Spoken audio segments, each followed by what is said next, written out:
Shane Lowry has always been one of those players whose name carries a certain weight, not just because of what he's won, but because of how he tends to surface in conversations when a tournament feels wide open and unpredictable.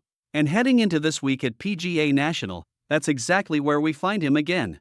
In my view, the fact that Lowry opens as the betting favorite for the Cognizant Classic isn't just a reflection of odds, it's a reflection of context.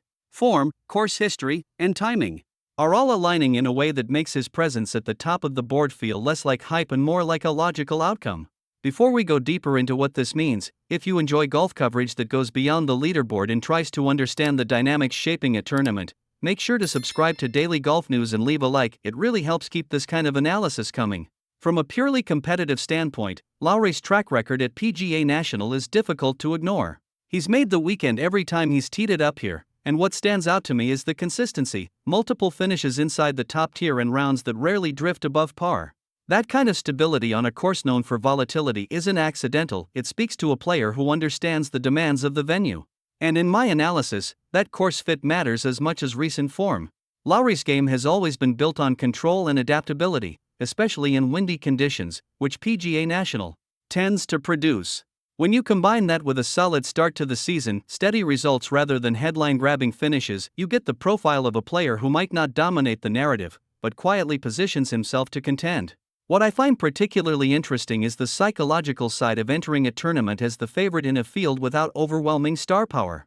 That status changes expectations. Suddenly, the conversation isn't about whether you can contend, it's about whether you can convert.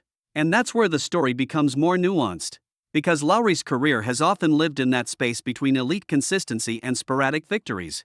In my opinion, weeks like this represent more than just another start, they're opportunities to redefine momentum and reassert a presence near the top of the competitive landscape.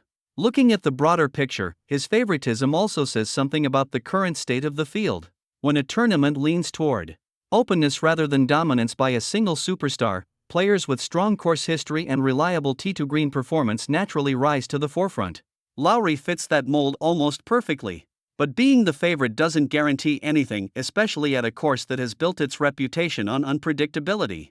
So the real question isn't just whether Shane Lowry can play well. It's whether he can turn a week where expectations are quietly high into a statement result that shifts the trajectory of his season.